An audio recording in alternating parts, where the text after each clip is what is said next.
Good morning friends, Malathi cooking ಚಾನಲ್ಗೆ ಎಲ್ರಿಗೂ ಸ್ವಾಗತ. ನಾನಿವತ್ತು ಪನ್ನೀರ್ ಮತ್ತು ಮಸಾಲ ಸ್ಟಫ್ ಮಾಡಿರೋಂಥ ಹಾಗಲಕಾಯಿ ಕರಿ ಹೇಗೆ ಮಾಡೋದಂತ ತೋರಿಸ್ತಾ ಇದ್ದೀನಿ.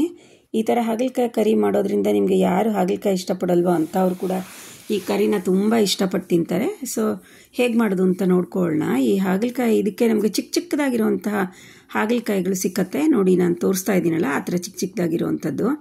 ಇದನ್ನು ಮಧ್ಯ ಒಂದು ಕಟ್ ಮಾಡ್ಕೋಬೇಕಾಗತ್ತೆ. ಅಂದರೆ ಪೂರ್ತಿ ಕಟ್ ಮಾಡಬಾರ್ದು, ಮಧ್ಯದಲ್ಲಿ ಈ ಥರ ಮಾತ್ರ ನಾನು ತೋರಿಸ್ತಾ ಇದ್ದೀನಲ್ಲ ಆ ಥರ ಒಂದು ಮಧ್ಯದಲ್ಲಿ ಸೀಳ್ಕೊಂಡು ಒಳಗಡೆ ಇರೋವಂತಹ ಬೀಜನೆಲ್ಲ ಒಂದು ಸ್ಪೂನ್ ತಗೊಳ್ಳಿ. ಸ್ಪೂನ್ ಹಿಂಭಾಗದಿಂದ ಕ್ಲೀನಾಗಿ ಅದರಲ್ಲಿರೋವಂತಹ ಬೀಜಗಳನ್ನೆಲ್ಲ ತೆಗಿಬೇಕಾಗತ್ತೆ. ತೆಗೆದ್ರೆ ನೋಡಿ ಒಳಗಡೆ ಮಸಾಲೆ ತುಂಬಿಸೋಕ್ಕೆ ಇವಾಗ ಒಂದು ಕಪ್ ಥರ ಬರುತ್ತಲ್ಲ ಆ ಥರನೇ ಇನ್ನೊಂದು ತೋರಿಸ್ತಾ ಇದ್ದೀನಿ ನೋಡಿ. ಇವಾಗ ಇನ್ನೊಂದು ಹಾಗಲಕಾಯಿ ಇವಾಗಿದೆ ಈ ಥರ ಕಟ್ ಮಾಡಿಕೊಂಡು ಚಾಕುವಿಂದ ಒಳಗಡೆ ಇರೋವಂಥ ಬೀಜನ ಎಲ್ಲ ಸ್ಪೂನ್ ಸಹಾಯದಿಂದ ನಾನು ತೆಕ್ಕೊಳ್ತಾ ಇದ್ದೀನಿ ನೋಡಿ. ಇವಾಗೆಲ್ಲ ಹಾಗಲಕಾಯಿಗಳನ್ನೂ ನಾನು ತೆಕ್ಕೊಂಡಿದ್ದೀನಿ. ಬೀಜ ಎಲ್ಲ ಒಳಗಡೆ ಇರೋದು ತೆಕ್ಕೊಂಡು ಕಪ್ ಥರ ಮಾಡ್ಕೊಂಡಿದ್ದೀನಿ. ಇದಕ್ಕೊಂದು ಸ್ವಲ್ಪ ಉಪ್ಪು, ಸ್ವಲ್ಪ ಅರಿಶಿನ ಹಾಕಿ ಒಂದು ಸ್ವಲ್ಪ ಹೊತ್ತು, ಒಂದು ಹಾಫ್ ಆನ್ ಅವರ್ ಹೀಗೆ ಬಿಟ್ಬಿಡೋಣ ಫ್ರೆಂಡ್ಸ್. ಆವಾಗ ಹಾಗಲಕಾಯಿ ಮೇಲ್ಪದರ ಇದೆಯಲ್ಲ ಅದೊಂಥರ ಸ್ವಲ್ಪ ಸಾಫ್ಟಾಗಿ ಚೆನ್ನಾಗಾಗುತ್ತೆ ಮತ್ತು ಉಪ್ಪು ಕೂಡ ಸ್ವಲ್ಪ ಹೀರ್ಕೊಂಡಿರುತ್ತೆ. ಇವಾಗ ನಾನೊಂದು ಕಡಾಯಿ ತೊಗೊಂಡು ಅದಕ್ಕೆ ಸ್ವಲ್ಪ ಎಣ್ಣೆ ಹಾಕ್ಕೊಂಡಿದ್ದೀನಿ. ಹಾಕ್ಕೊಂಡು ಎಲ್ಲ ಅರಿಶಿನ ಉಪ್ಪು ಹಚ್ಚಿರುವಂಥ ಹಾಗಲಕಾಯಿನೆಲ್ಲ ಇದರಲ್ಲಿ ಹಾಕ್ಕೊಂಡು ಹುರ್ಕೋತಾ ಇದ್ದೀನಿ. ಈ ಥರ ಮಾಡೋದ್ರಿಂದ ಸ್ವಲ್ಪ ಹೊರಭಾಗ ಎಲ್ಲ ಸಾಫ್ಟಾಗಿ ಚೆನ್ನಾಗಾಗುತ್ತೆ.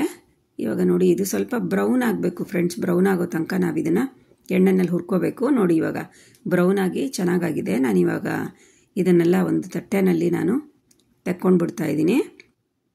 ಈ ಥರ ತೆಗೆದಿಟ್ಕೊಳ್ಳೋಣ. ಈಗ ಮಸಾಲೆಗೆ ನಾನು ಒಂದು ಕಡಾಯಿನಲ್ಲಿ 2 ಇಂಚು ಚಕ್ಕೆ, ಒಂದು 4 ಲವಂಗ, ಒಂದು 2 ಸ್ಪೂನ್ನಷ್ಟು ಧನಿಯಾ, 1 ಸ್ಪೂನ್ನಷ್ಟು ಜೀರಿಗೆ, 1 ಸ್ಪೂನ್ನಷ್ಟು ಫೆನಲ್ ಸೀಡ್ಸ್ ಅಂದರೆ ಸೋಂಪು ಹಾಕ್ಕೊಂಡು ಹುರ್ಕೊಂಡು ತೆಗೆದಿಟ್ಕೊಂಡಿದ್ದೀನಿ. ಹಾಗೆ ಒಂದು 3 ಸ್ಪೂನ್ನಷ್ಟು ಕಡಲೆಕಾಯಿ ಬೀಜ ತೊಗೊಂಡು ಅದು ಕೂಡ ಚಟಪಟ ಅಂತ ಸೌಂಡ್ ಆಗಬೇಕು ಅಲ್ಲಿ ತನಕ ಹುರ್ಕೊಂಡು ತೆಕ್ಕೊಂಡಿದ್ದೀನಿ. 1 ಕಪ್ಪಷ್ಟು ಒಣಕೊಬ್ಬರಿ ತೊಗೊಂಡು ಅದನ್ನು ಹುರ್ಕೋಬೇಕು. ಒಂದು 2 ಮೀಡಿಯಮ್ ಸೈಜ್ದು ಆನಿಯನ್ ತೊಗೊಂಡು ಎಣ್ಣೆ ಉಪ್ಪು ಏನೂ ಹಾಕದೆ ಹಾಗೆ ಡ್ರೈ ಆಗಿ ಈ ಥರ ಬ್ರೌನ್ ಆಗೋ ತನಕ ಫ್ರೈ ಮಾಡ್ಕೊಳ್ಬೇಕು.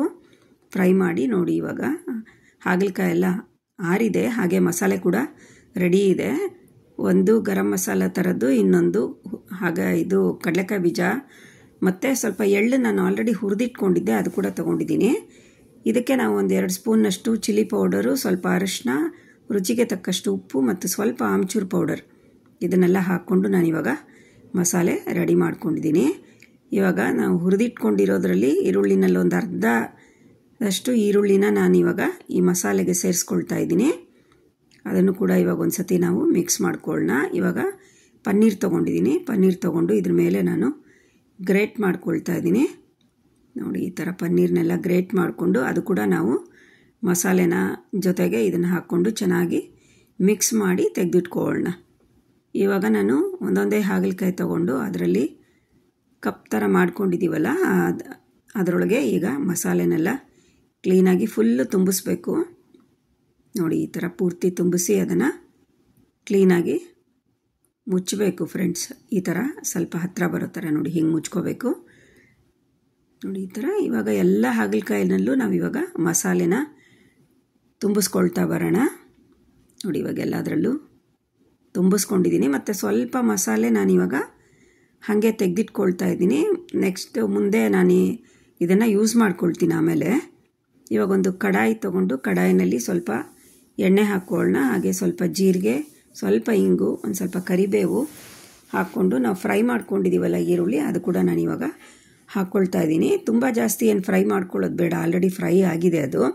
ಇವಾಗ ಒಂದು 3 ಟೊಮೆಟೊ ಸಣ್ಣ ಸಣ್ಣದಾಗಿ ಕಟ್ ಮಾಡ್ಕೊಂಡಿರೋದು ಹಾಕ್ಕೊಳ್ತಾ ಇದ್ದೀನಿ. ಹಾಕ್ಕೊಂಡು ಇದಕ್ಕೆ ಒಂದು ಸ್ವಲ್ಪ ನಾನು ಅರಿಶಿಣ ಮತ್ತು ಹಾಗೆ ಒಂದು ಸ್ವಲ್ಪ ಉಪ್ಪು ಹಾಕೋತೀನಿ. ಉಪ್ಪು ಹಾಕೋದ್ರಿಂದ ಬೇಗ ಟೊಮೆಟೊ ಸಾಫ್ಟಾಗಿ ಚೆನ್ನಾಗಾಗುತ್ತೆ. ಚೆನ್ನಾಗಿ ಸಾಫ್ಟ್ ಆಗೋ ತನಕ ಇದನ್ನು ಹುರ್ಕೋಬೇಕಾಗತ್ತೆ ನೋಡಿ. ಇವಾಗ ಟೊಮೆಟೊ ಎಲ್ಲ ಸಾಫ್ಟಾಗಿ ಚೆನ್ನಾಗಾಗಿದೆ. ಇವಾಗ ನಾವು ಮಸಾಲೆ ತುಂಬಿಸ್ಕೊಂಡಿದ್ದೀವಲ್ಲ, ಪನ್ನೀರು ಪ್ಲಸ್ ಮಸಾಲೆ ಅದೆಲ್ಲ ಸೇರಿಸ್ಕೊಂಡಿರೋವಂಥ ಈ ಹಾಗಲಕಾಯಿನ ಒಂದೊಂದೇ ಈ ಒಗ್ಗರಣೆ ಒಳಗಡೆ ಪಕ್ಕ ಜೋಡಿಸ್ಕೊಂಡು ಬರಬೇಕು ಫ್ರೆಂಡ್ಸ್ ನೋಡಿ. ಇವಾಗ ಈ ಥರ ಜೋಡಿಸ್ಕೊಂಡು ಇದ್ರ ಮೇಲೆ ನಾವು ಲಿಡ್ ಮುಚ್ಚಿ ಬೇಯಿಸ್ಕೊಳ್ಳೋಣ. ಮಧ್ಯ ಇದನ್ನು ತೆಗೆದು ಮತ್ತೆ ನೋಡಿ ಟರ್ನ್ ಮಾಡ್ತಾ ಇದ್ದೀನಿ. ಸೊ ದಟ್ ಎಲ್ಲ ಸೈಡ್ಸು ಇದು ಚೆನ್ನಾಗಿ ಕುಕ್ ಆಗಬೇಕು. ನೋಡಿ ಈ ಥರ ಎಲ್ಲ ಹಾಗಲಕಾಯಿಗಳನ್ನೂ ತಿರುಗಿಸ್ಕೋಬೇಕು ಫ್ರೆಂಡ್ಸ್, ಈ ಥರ ತಿರುಗಿಸ್ತಾ ಇರಬೇಕು. ಆಗ ಬೇರೆ ಸೈಡ್ ಇನ್ನೊಂದು ಸೈಡ್ ತಿರುಗಿಸ್ಕೊಂಡಿದ್ದೀನಿ. ಮತ್ತು ಇವಾಗ ಇನ್ನೊಂದು ಸತಿ ತಿರುಗಿಸ್ಕೊಂಡು ಸ್ವಲ್ಪ ಇದಕ್ಕೆ ನೀರು ಹಾಕ್ಕೊಳ್ತಾ ಇದ್ದೀನಿ.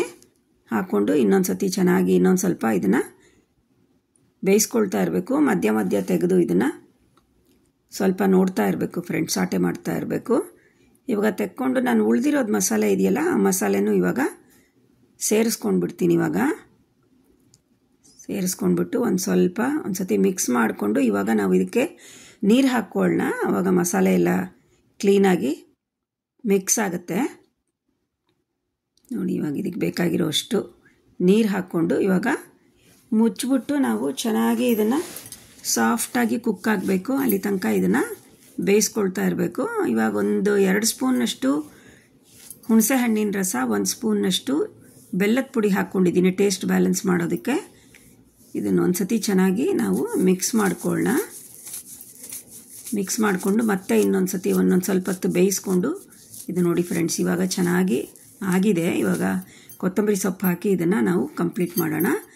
ಇದನ್ನು ನಾನು ಇವಾಗ ಒಂದು ಸರ್ವಿಂಗ್ ಬೌಲ್ಗೆ ಹಾಕ್ಕೊಳ್ತಾ ಇದ್ದೀನಿ.